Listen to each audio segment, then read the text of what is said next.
등산을 하기에도 참 좋은 계절 가을입니다. 산에 오르는 분들이 크게 늘면서 산악 안전사고도 늘고 있는데요. 안전지킴이 119 브리핑. 오늘은 산악사고의 유형과 예방 방법을 자세히 알아보겠습니다. 강원도 소방본부 손정원 소방교와 함께 하시겠습니다. 어서 오십시오. 네, 안녕하십니까. 고맙습니다. 참 좋은 계절인데 산악사고도 집중되고 있습니다. 어떤 사고가 얼마나 발생하고 있습니까? 네, 가을철에는 조난이나 실족으로 인한 추락사고가 대표적으로 가장 많이 발생하고 있고 네. 무리한 산행으로 인한 탈진이나 탈수, 갑작스러운 일교차로 인한 저체온증 등이 주요 원인이 되고 있습니다. 부적합한 신발 착용이나 미끄러짐 등으로 발을 접질리시는 경우도 많고요. 산행 중 발견한 임산물을 섭취하시다가 갑작스러운 구토 증세 등으로 구조 상황이 발생하는 경우도 생각보다 많이 보이고 있습니다. 최근 3년간 발생한 도내 산악사고는 총 4,256건이었는데요. 1년에 1,400여 건 이상이 발생한다는 통계 데이터입니다. 구조종별 한 가지에서 이 정도의 수치가 나온다는 것은 상당히 높은 수치입니다. 특히 단풍철인 9월과 10월에 전체의 34%에 달하는 1,440건이 집중되어 있습니다. 다음 달까지가 위험한 시기입니다. 네, 맞습니다. 사례도 궁금한데요. 어떤 상황에서 구조가 되고 있습니까? 네, 산악사고가 전체적으로 가장 많이 발생하는 시간대는 오후 6시에서 7시 사이입니다. 이때 길을 잃으시거나 체력 소진으로 탈진하시는 경우가 많고요. 어두워진 탓에 발목을 접질려서 내려오지 못하시는 경우도 많습니다. 얼마 전 강원도 평창에서는 산행하다 해가 저물어서 길을 잃었다는 신고가 들어왔었고요. 영월에서도 임산물 채취를 위해 인근 산에 올랐다가 어두운 산길을 내려오던 중 발목을 접질려서 하산하지 못한 50대 남성을 구조한 사례도 있었습니다. 또한 음주 산행으로 사고가 나는 경우도 생각보다 굉장히 많습니다. 산행 중에는 호흡과 근육 운동, 정상으로 올라갈수록 높아지는 기압차 등 많은 요소들이 동시에 발생을 합니다. 때문에 특히 이 많은 부분들에 대해 조심하셔야 하는데요.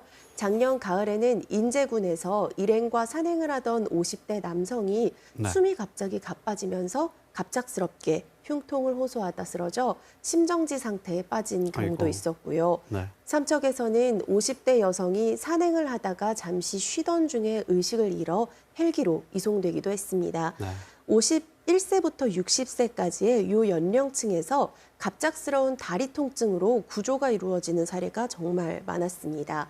꼭 유의하셔야 할 것 같습니다. 구조대원 여러분들도 참 밤낮으로 수고들이 많습니다. 자, 산악사고가 발생이 되면 본인은 물론이고 주위 분들이 어떻게 대처를 해야겠습니까? 네, 산행길에는 꼭 2명 이상이 함께 다니시기를 추천드립니다. 산행 중 쓰러지시거나 미끄러졌을 때 응급처치를 바로 진행할 수 있는 데다 저희 119에 긴급하게 신고가 가능하기 때문인데요. 일단 사고가 발생하셨다면 저희 119로 빠르게 신고를 해주셔야 하는데 이때 정확한 장소와 부상자의 상태 정도, 그리고 무슨 일이 생겼는지, 그리고 신고자의 이름과 연락처, 그리고 현장에서 어떻게 응급처치를 하고 있는지를 꼭 이야기해 주셔야 저희가 해당 상황에 적절한 구조대원과 구급대원 그리고 장비를 동원할 수 있습니다. 특히 등산로에는 등산로 위치 표지판 번호가 있습니다. 신고를 하실 때 산행을 하시면서 표지판을 지나시면서 확인하셨던 번호를 이렇게 기억하고 계셨다가 불러주시면 더욱 빨리 구조대원들이 찾을 수 있습니다. 산악사고 시에는 더불어 찰과상이 동반되는 경우가 많은데요.